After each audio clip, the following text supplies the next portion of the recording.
예수님의 본격적인 사역은 오늘 우리가 본 말씀처럼 14절에 요한이 잡힌 후, 세례 요한이 잡힌 후라는 말로 시작이 됩니다. 즉, 세례 요한의 사명, 예수님이 오시는 길을 준비하는 그 사명이 끝나고 난 후에 예수님께서 본격적으로 사역을 시작하게 되시는 것이죠. 그런데 오늘 우리는 잠깐 이 세례 요한에 대해서 살펴보려고 하는데요. 세례 요한은 성경의 마지막 선지자로 불리는 인물이었고, 특별히 예수님이 오시는 길을 준비했던 위대한 선지자였죠. 그런데 오늘 우리가 보는 바와 같이 사도 이 세례 요한이 잡히자라는 말에서 알 수 있듯이 사실 그의 최후는 너무나도 초라하고 허무했습니다. 이후에 마가복음 6장에서 우리가 보는 것처럼 결국 이 세례 요한은 헤롯에 의해서 참수형을 당하게 됐는데요. 헤롯의 생일날에 그의 아내 헤로디아의 딸이 그 손님들 앞에서 춤을 추게 됩니다. 그리고 헤롯이 그 춤에 감명을 받아서 무엇이든지 나에게 말하면 내가 그 소원을 들어주겠다라고 했을 때에 때마침 헤로디아가 이 세례 요한을 굉장히 미워했거든요.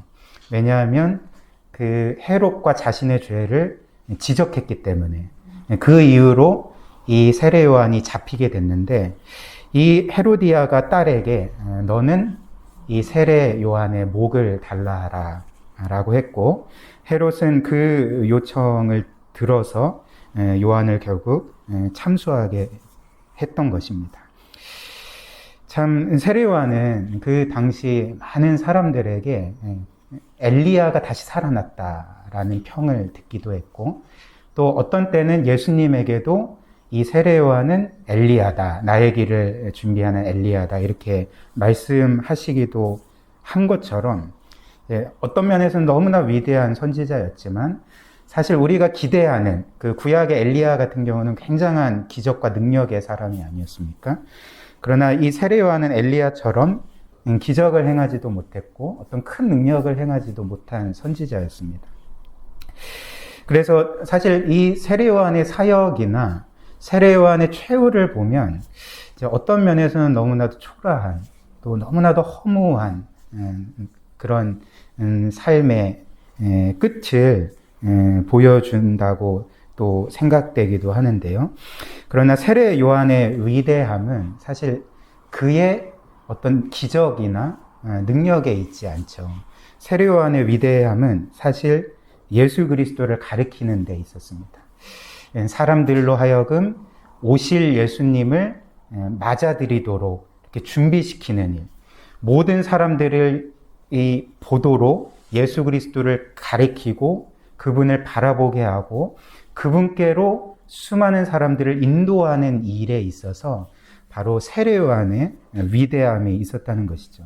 사실 구약 성경에도 여러 능력의 선지자들이 있지 않습니까? 제가 말씀드린 엘리야라든지 엘리사라든지 여러 기적과 능력의 선지자들이 있었지만 사실 이 세례 요한과 같이 그 메시아, 여호와 하나님이신 성자 하나님이신 그 예수 그리스도가 이 땅에 오시는 것을 직접적으로 준비한 선지자는 아무도 없었던 것이죠. 그래서 이런 의미에서 예수님은 세례 요한을 가장 큰 자다. 여인이 낳은 사람들 중에 세례 요한보다 큰 자가 없다라고 이제 평을 해주셨던 것입니다. 그리고 사실 이 세례 요한의 사역은 교회와 특별히 목회자의 사명이자 역할이기도 하죠. 교회의 역할, 목회자의 역할이 무엇일까요? 끊임없이 그리스도를 가르치고 끊임없이 그리스도를 바라보게 하고 끊임없이 사람들을 그리스도께로 인도하는 일이 바로 교회와 목회자와 또 어떤 면에서는 모든 성도들의 사명이지 않겠습니까? 그런데 저는 이 말씀을 묵상하다가 좀 안타까운 마음이 들었습니다. 왜냐하면 현 시대에는 사실 그리스도보다 더 유명한 교회 그리고 그리스도보다 더 유명한 목회자가 많은 것 같기 때문에 그렇습니다. 사실 성도들 사이에서도 그리스도보다는 특정한 교회 혹은 특정한 어떤 목회자, 설교자가 더 언급되는 경우가 많지 않습니까? 이것은 분명히 문제가 있는 것이죠. 무언가 잘못된 것임을 우리가 보게 되지 않습니까? 참 교회가 사람들에게 그리스도를 가르치고 끊임없이 그리스도를 보여주고 사람들을 그리스도께로만 인도하는 일을 잘 감당해야 되는데 사실 이 일에 있어서 어느 정도 실패하고 있음을 우리가 보게 되는 것이죠. 그래서 교회나 목회자가 아무리 놀라운 사역을 하고 놀라운 성과를 내고 많은 부흥을 이룬다 할지라도 이렇게 된다 할지라도 늘 잘 되는 것은 아니라는 것입니다. 그러므로 우리는 끊임없이 그리스도를 가르쳐야 되는 것이죠. 그리고 그리스도를 바라보게 해야 된다는 것이죠. 그리고 사람들을 그리스도께로 인도해야 되는 일에 신실해야 한다는 것입니다. 이것이 바로 주께서 교회에게 주신 사명이고 저 같은 목회자에게 주신 사명이고 여러분들에게 주신 사명이라 할 수가 있습니다. 그래서 우리는 늘 주님이 정말 우리 교회와 우리 모두에게 진정으로 원하시는 것이 무엇인지 기억해야 될 필요가 있는 것이죠. 자, 그렇다면 이 세례 요한이 잡힌 후에 예수님께서 본격적으로 사역을 시작을 하셨는데 어떤 사역을 시작하셨을까요? 14절과 15절 보면 이렇게 기록합니다. 요한이 잡힌 후에 예수께서 갈릴리에 오셔서 하나님의 복음을 전파하여 이르시되 때가 찼고 하나님의 나라가 가까이 왔으니 회개하고 복음을 믿으라. 이렇게 복음을 전하시는 사역을 하신 것이죠. 특별히 복음을 가리켜 이제 하나님의 복음이라고 말씀을 하는데 이제 하나님의 복음이란 무엇일까요? 이제 하나님으로부터 온 복된 소식 혹은 하나님께서 행하신 복된 소식이 이제 하나님의 복음이겠죠. 그렇다면 하나님의 복음의 내용이 무엇입니까? 본문에서처럼 처음 내용이 때가 찼고입니다. 때가 찼고. 즉, 하나님께서 창세 전부터 혹은 아담의 타락 이후에 정하셨던 구원의 때가 이제 이르렀다는 것이고, 그래서 때가 찼고 때가 이르렀고 하나님께서 정하신 시간이 되었을 때 이제 어떤 일이 일어났냐면 하나님 나라가 이제 가까이 왔다. 이런 선언을 하시는 것이죠. 그렇기 때문에 너희는 이제 회개하고 복음을 믿으라. 이런 말씀을 전하셨습니다. 그렇다면 우리가 궁금한 게 그 예수님이 전하신 이 복음의 내용이 결국은 하나님 나라가 가까이 왔다라는 것인데 하나님의 나라가 가까이 온 것이 왜 우리에게 복음이 되는지, 즉 기쁜 소식이 되는지 이제 그것을 알아야 될 것입니다. 그리고 이를 이해하기 위해서는 하나님 나라가 무엇인지를 알아야 할 필요가 있는 것이죠. 그래서 제가 이틀 전에 금요일에 하나님 나라에 대해서 잠시 이렇게 설명을 해드렸는데 이제 다시 설명을 해드리자면 이 하나님 나라는 신약 성경에서 특별히 복음서에서 가장 핵심적인 개념이 되겠죠. 그래서 예수님께서 전하신 복음도 하나님 나라의 복음이었고 또 예수님께서 늘 비유로 가르치시지 않았습니까? 그 비유도 이제 하나님 나라에 대한 비유였음을 우리가 기억하지 않습니까? 그래서 이 하나님 나라라는 것은 사실 그리스도께서 전하신 복음의 핵심, 어떤 면에서는 전부라고 할 수 있을 정도로 이제 가장 중요한 개념이라 할 수가 있는 것이죠. 그렇다면 하나님 나라가 어떤 것일까요? 보통 우리가 학교에서 그 나라의 세 가지 구성 요소를 배웠잖아요. 지금도 늘 이제 기억이 나는 게 그 이제 국민, 영토, 주권이 있어야지 나라가 구성이 되죠. 그래서 이 중에 한 가지라도 없으면 나라가 구성이 안 되는데, 그런데 이 신약 성경이 기록된 그리스어로 이 나라라는 말은 사실 이 국가의 세 가지 구성 요소, 국민, 영토, 주권 중에 이 주권이 거의 대부분의 의미를 차지하는 단어라는 것입니다. 즉 나라라고 할 때, 그리스어로 나라라고 할 때는 결국에는 주권과 통치와 똑같은 말이라는 것이죠. 따라서 하나님 나라가 왔다라는 것은 하나님의 주권과 통치가 임했다라는 말이 되는 것이죠. 하나님 나라가 가까이 왔다라는 것은 하나님께서 통치하시는 그 때가 가까워왔다, 임박했다라는 의미인 것입니다. 그렇다면 이것이 왜 기쁜 소식일까요? 이것이 왜 복된 소식일까요? 세상 사람들에게 하나님께서 다스리신다, 하나님께서 통치하신다라는 것이 뭔가 나를 억압할 것 같고 내 자유를 빼앗을 것 같은 그런 느낌을 받을 수도 있지만, 왜 우리에게 하나님의 통치가 복된 소식일까요? 그것은 이 하나님의 통치라는 것은 바로 우리를 죄와 사망의 권세, 그리고 모든 악한 영의 권세로부터 우리를 구원하여 하나님의 복된 통치로 들어가게 하시는 그분의 통치이기 때문에, 나라이기 때문에 이 하나님의 나라, 하나님의 통치는 우리에게 복음이 되는 것이죠. 구원의 소식이 되는 것이죠. 그래서 이런 이유로 골로새서 1장 13절은 우리의 구원을 이렇게 표현하거든요. 한번 들어보십시오. 골로새서 1장 13절입니다. 그가, 하나님이 우리를 흑암의 권세에서 건져내사 그의 사랑의 아들의 나라로 옮기셨다라는 것을 이제 구원으로 표현하는 것이죠. 그래서 과거에 우리는 흑암의 권세 아래 있던 자들입니다. 죄와 사망의 권세 아래, 또 사탄과 악한 영의 권세 아래 그렇게 지배를 받던 자들이었는데, 이제 하나님께서 우리를 어떻게 구원하셨냐면 그 흑암의 권세에서 건져내셔서 그의 사랑하는 아들 예수 그리스도의 나라로, 그분의 통치권 아래로 옮기신 것이 구원이라는 것이죠. 그리고 이렇게 하나님의 나라와 통치가 임한 것은 어떤 것으로 임했을까요? 바로 예수님께서 이 땅에 오심으로써 하나님의 통치가 임했던 것입니다. 왜 그럴까요? 우리가 계속 배웠던 것처럼 그 예수님이 바로 여호와시기 때문에, 그 구약에 무한하시고 그 절대 주권을 가지신 하나님이시기 때문에, 또 그 예수님께서 우리를 구원하러 오신 메시아요 왕이시기 때문에 그분이 오시는 것이 바로 하나님의 나라가 임하는 것이고 하나님의 통치가 임하는 것임을 우리가 깨닫게 된다는 것이죠. 이것이 바로 복음이라는 것입니다. 그리고 한편으로 이런 내용들은 당시에 그 복음이라는 말이 쓰인 용례와 거의 일치하거든요.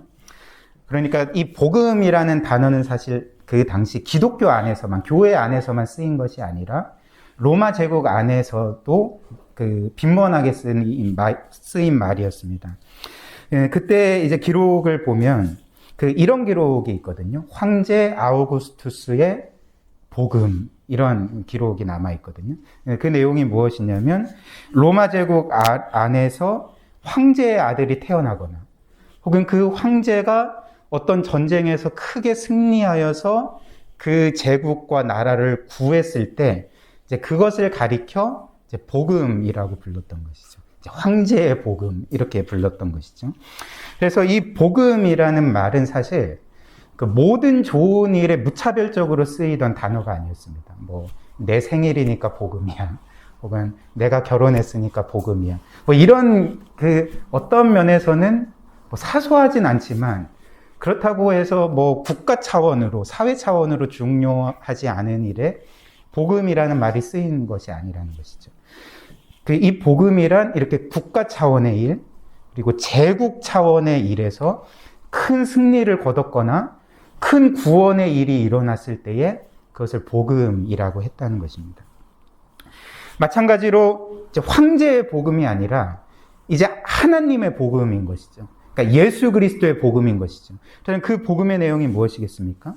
바로 그 하나님께서, 우리의 왕이신 예수님께서 우리를 대신하여 승리하셨고 그 승리를 통해 우리를 구원하셨다는 소식이 바로 이 복음이라는 것입니다. 여기에서 기독교는 모든 세상의 종교와는 전적으로 다르게 되는 것이죠. 왜 그럴까요? 기독교는, 그 기독교가 전하는 복음은 말 그대로 승리의 소식, 구원의 소식입니다. 즉 이미 승리가 확정되어서, 이미 구원이 확정되어서 그 사실을 전하는 것이 이제 복음이라는 것이죠. 그래서 뭐 예를 들면 하나님이 그리스도를 통해 너희를 구원하셨다. 예수 그리스도께서 우리를 위해 십자가에서 죽으시고 부활하심으로 완전한 대속을 이루셔서 우리를 모든 죄와 사망의 권세로부터 영원히 구원하셨다라는 이미 일어난 확정된 사실에 대한 소식을 전하는 것이 기독교고 이제 복음이지 않겠습니까? 근데 반면에 기독교 외의 세상의 다른 종교들은 이제 복음을 전하는 것이 아니라, 즉 확정된 구원의 소식이나 승리를 전하는 게 아니라 이제 뭘 전할까요? 이제 구원 얻는 방법, 승리를 얻는 방법을 전하는 것이죠.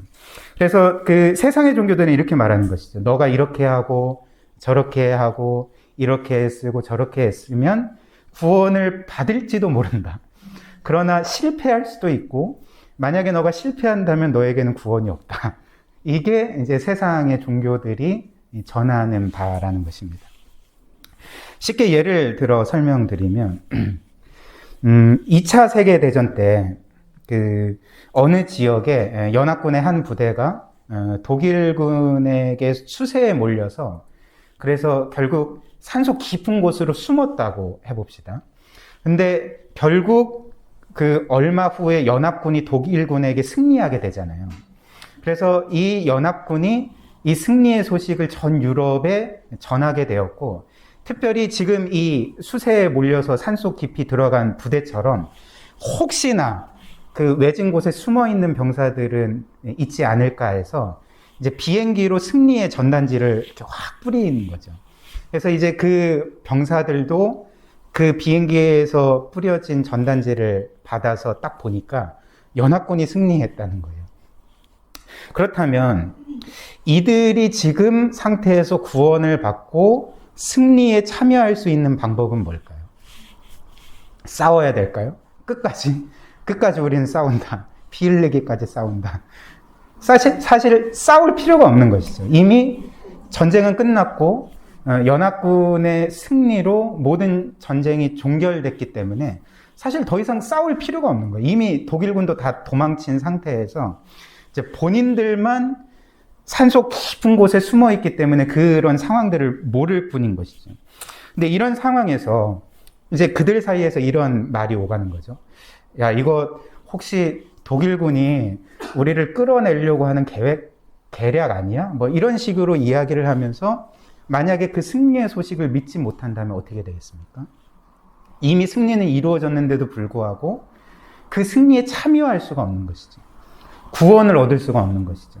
계속 그 자리에 있어야 된다는 것이죠.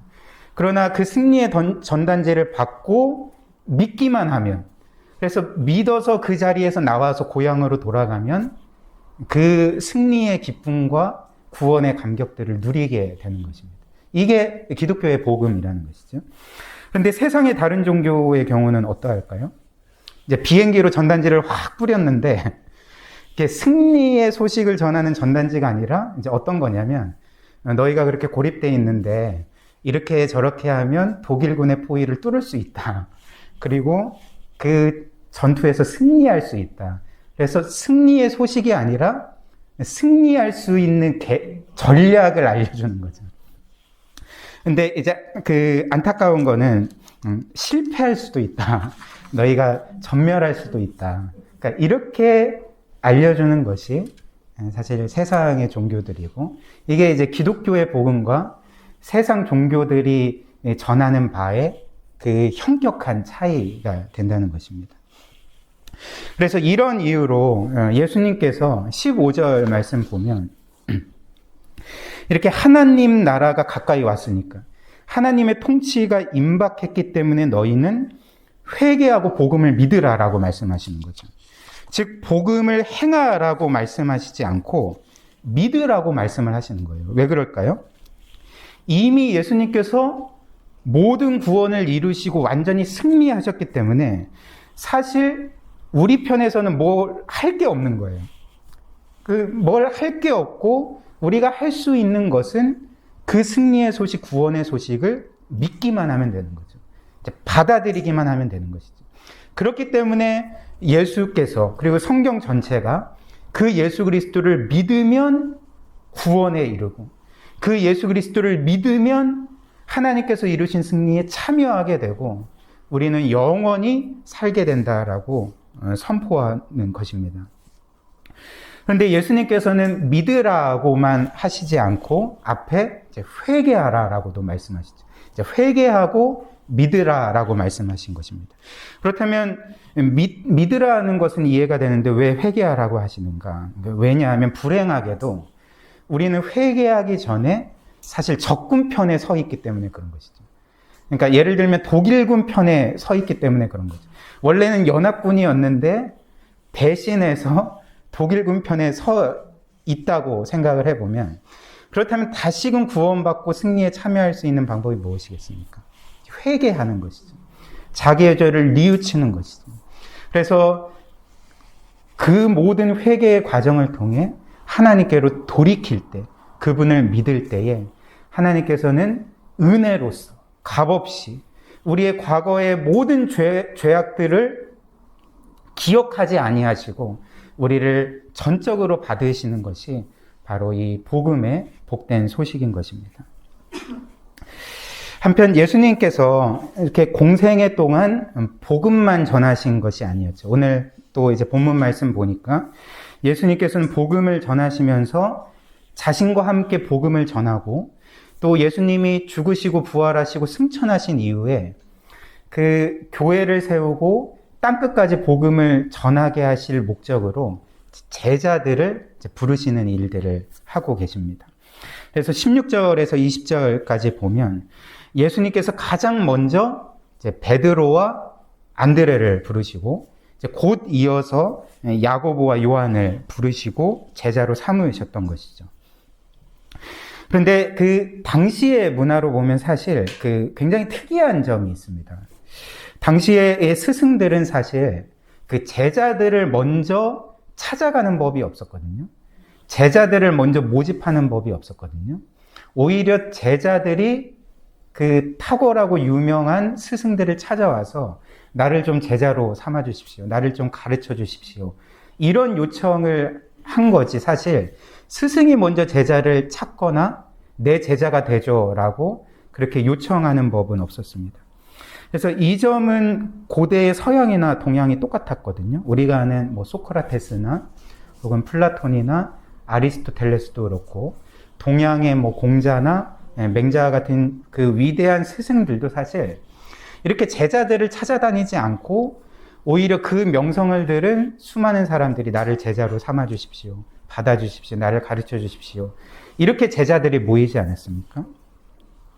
그리고 사실 이 스승들은 아무나 제자로 받아주지 않았을 것입니다.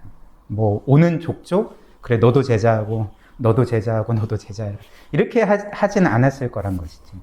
어느 정도 자격 요건을 갖춰야지, 어느 정도 자질을 갖춰야지 그것을 보고 제자로 삼아줬을 것이고, 그리고 제자로 삼아줬을 그때에도 처음부터 가르쳐주지 않고 오히려 뭐 청소나 뭐 빨래나 이런 허드렛 일을 먼저 시켰을 거겠죠.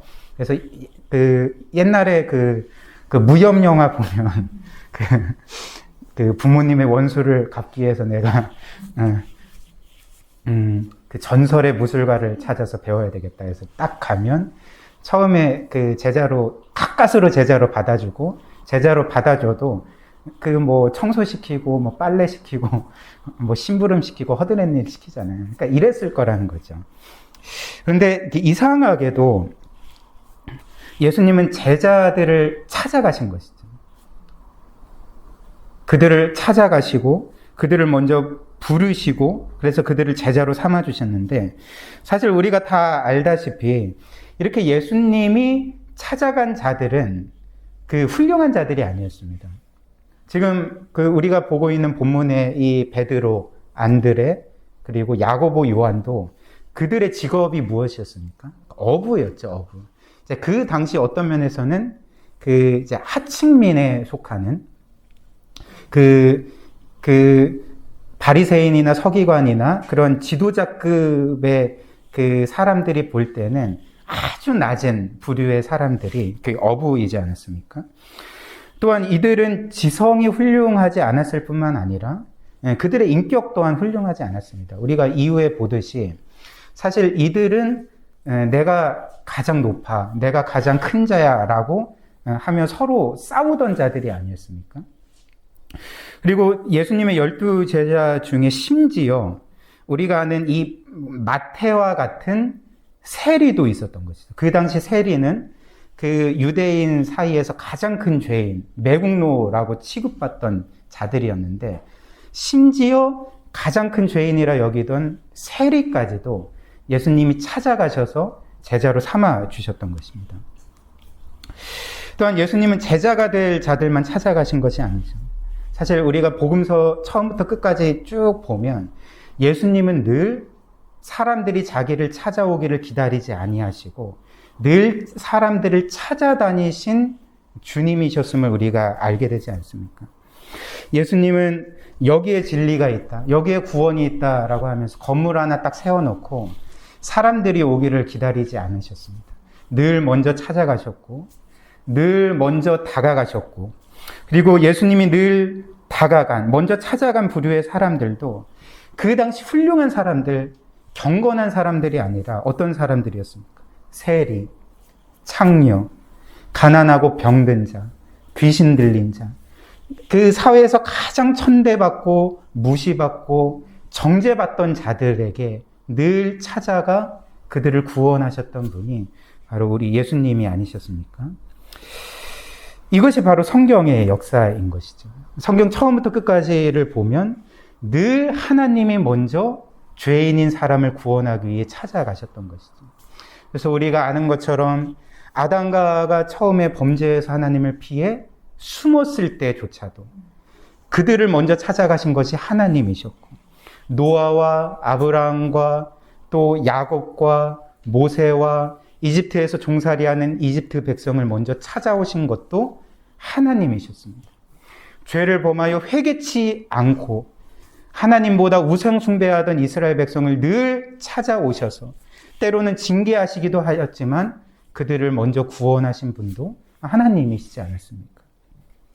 그리고 마지막에 하나님은 직접 우리를 찾아오신 것이죠. 오늘 우리가 본문에서 보는 것처럼 그 무한하신 여호와 하나님이 사람이 되셔서 그 성자 하나님께서 사람이 되셔서 우리 가운데 들어오신 그것이 바로 이 복음이지 않겠습니까? 그래서 예수 그리스도의 또 다른 이름은 임마누엘이었죠. 우리와 함께하는 하나님이셨던 것입니다. 물론 어떤 사람들은 나는 내 발로 하나님 먼저 찾아왔는데요 라고 이제 말할 수도 있겠죠. 그러나 성경의 분명한 증언이 무엇일까요?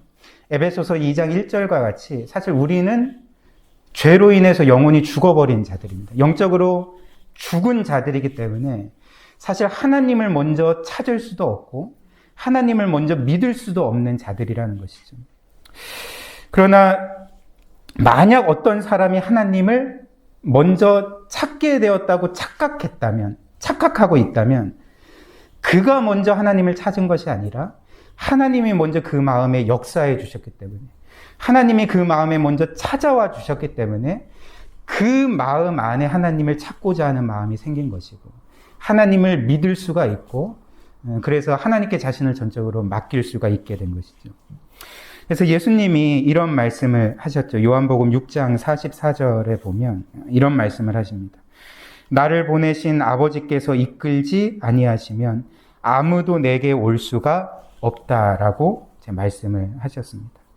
이처럼 하나님이 먼저 우리 마음에 찾아오셔야지만 하나님이 먼저 우리 마음에 역사하셔야지만 우리가 하나님께 나아갈 수 있고 그리스도를 믿고 구원받을 수가 있는 것이죠. 마지막으로 하나님은 이렇게 우리를 먼저 찾으시고 우리를 구원하실 뿐만 아니라 오늘 본문 말씀에 기록된 것과 같이 우리의 삶을 놀랍게 변화시켜 주십니다. 하나님을 만난 자, 그리고 예수 그리스도를 만난 자는 반드시 그의 삶이 놀랍도록 변화가 됩니다. 특별히 그 예수께서 우리를 찾아와 만나 주실 때에 우리의 삶을 영원한 가치를 끌어올리는 삶으로 바꿔주신다는 것이죠. 어떻게 알 수 있을까요? 오늘 본문 말씀 17절을 보면 예수님께서 제자들을 부르실 때에 어떻게 말씀하셨습니까? 이렇게 말씀하셨죠. 나를 따라오라. 내가 너희로 사람을 낚는 어부가 되게 하리라. 이렇게 말씀하셨습니다. 베드로와 안드레와 야고보와 요한은 어부였죠. 어릴 때부터 혹은 청소년 시기부터 늘 물고기를 낚던 어부들이었습니다. 그러나 예수님께서 그들을 찾아와 주셨을 때, 그들을 구원하시고 제자로 삼아 주셨을 때 그들의 그 지위와 그들의 역할들이, 그들의 삶 자체가 놀랍도록 바뀌게 되었는데, 바로 물고기를 낚는 어부에서 이제는 사람을 낚는 어부로 변화되게 된 것입니다. 사람이란 어떤 존재일까요? 사람이란 영원히 사는 존재죠. 물론 우리는 언젠가는 죽게 되고 우리의 몸도 썩어 없어지게 될 것입니다. 그러나 하나님의 분명한 말씀이 무엇일까요? 우리의 몸은 죽어 썩어 없어질지라도 우리의 영혼은 영원히 지속된다는 것이죠. 그리고 마지막 날에는 우리의 죽은 몸도 부활하여서, 그래서 불멸하고 영원한 몸을 덧입어서 하나님과 하나님의 나라에서 영원히 살게 된다는 것이 바로 성경의 약속이지 않습니까? 반면에 이 세상 모든 것들은 사라지죠. 우리가 보는 어떤 견고한 바위와 산조차도 영원한 것이 아니잖아요. 언젠가는 사라지게 되고 없어지게 될 것들이 아닙니까? 심지어 제가 어느 과학 자료를 보니까 태양 있잖아요. 태양도 영원할까요? 태양도 사실 영원하지 않습니다. 과학자들이 이야기를 하기를 태양의 수명을 한 100억 년 정도로 잡더라고요. 그래서 태양도 영원한 것이 아니니까 지금은 정말 엄청난 핵 에너지로 빛과 열을 쏟아내지만 사실 이 자원이라는 것이, 에너지라는 것이 한정적이기 때문에 결국에는 태양의 핵 에너지가 소진되는 때가 있을 것이고 그때 태양은 사라지게 된다는 것이, 그게 이제 100억 년 정도라는 것인데, 근데 놀라운 것이 무엇일까요? 바위도 사라지고 산도 사라지고 심지어 태양도 사라지고 태양계도 사라질지라도 그때 여전히 남아있는 것이 지금 우리 옆에 있는 그런 사람들이라는 것이죠. 얼마나 놀랍습니까? 사실 우리는 보통 어떤 수백 년 된 골동품을 마주하게 되면 굉장히 놀랍잖아요. 저도 과거에 학교 다닐 때 도서관에서 이렇게 책을 찾다가 이제 한 책을 딱 끄집어서 이렇게 펼쳐보니까 굉장히 낡은 책이에요. 그러니까 펼쳐보니까 그 책이 발행된 연도가 기록이 되어 있는데 1880 몇 년에 출간된 책이더라고요. 영국에서 신학 책이었는데, 그러니까 그걸 보니까 되게 신기하더라고요. 와, 이게 100년도 넘은 책이구나. 이게 여전히 우리 학교 도서관에 있구나. 이렇게 되게 놀라웠는데, 우리는 보통 국내나 해외나 옛 유적이 있는 곳에 가서 수백 년 된 혹은 1000년이 넘은 건축물들을 보거나 아니면 어떤 물건을 볼 때 우리 앞에 있는 사물들이 수백 년 되고 1000년 되고 심지어 2000년 이상 됐다라는 말을 들으면 이제 굉장히 놀랍기도 하고 뭔가 경이롭기도 하고 경외감이 들기도 하지 않습니까?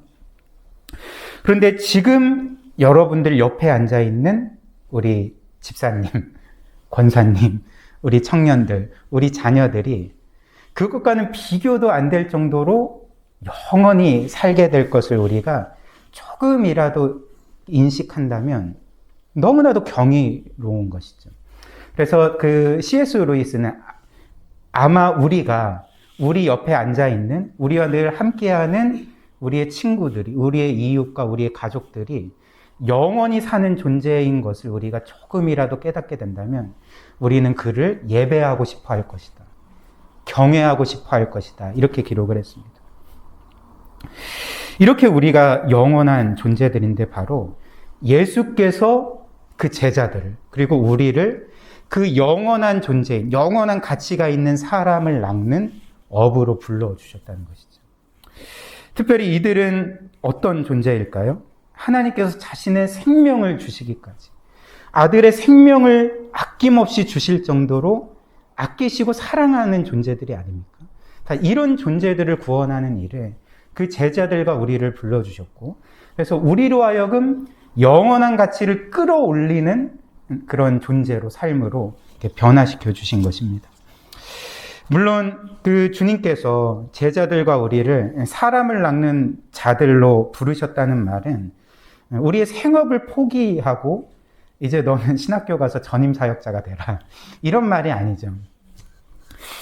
또한 지금 하고 있는 일이 가치가 없다는 말도 아닐 것입니다. 왜냐하면 하나님께서 우리에게 정해주신 그 자리에서 하는 모든 일들은 사실 하나님께서 창조하신 이 세계를 섬기고 이웃들을 섬기고 복되게 하고 풍요롭게 하는 너무나도 귀한 일들이기 때문에 그런 것이죠.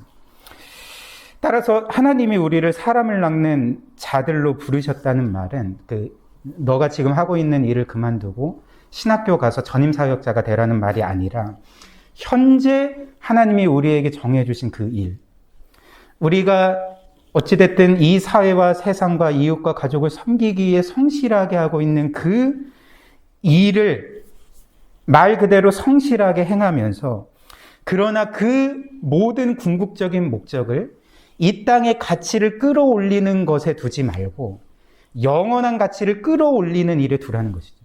그러니까 영혼을 구원하는 일을 바로 우리가 하는 모든 일들을 통하여 행하라는 말씀일 것입니다.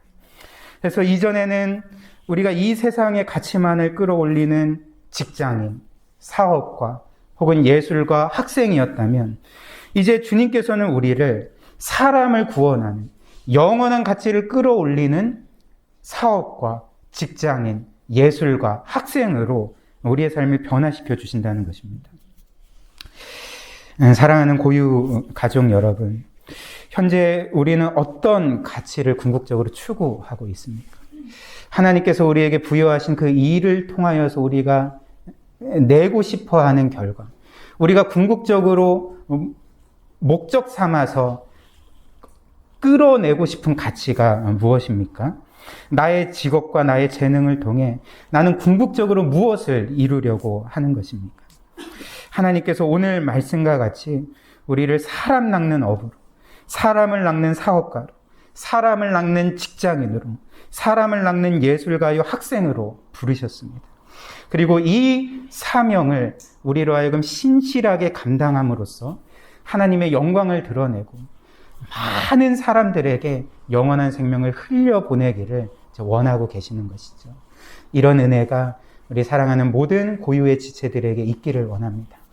그래서 꼭 목회자가 아니더라도, 어떤 사역자가 아니더라도 우리에게 주신 재능과 우리에게 주신 직업과 우리에게 주신 모든 환경 가운데 이렇게 사람을 낚는 영원한 가치를 끌어올리는 그런 복된 삶 사시기를 주님의 이름으로 축복합니다.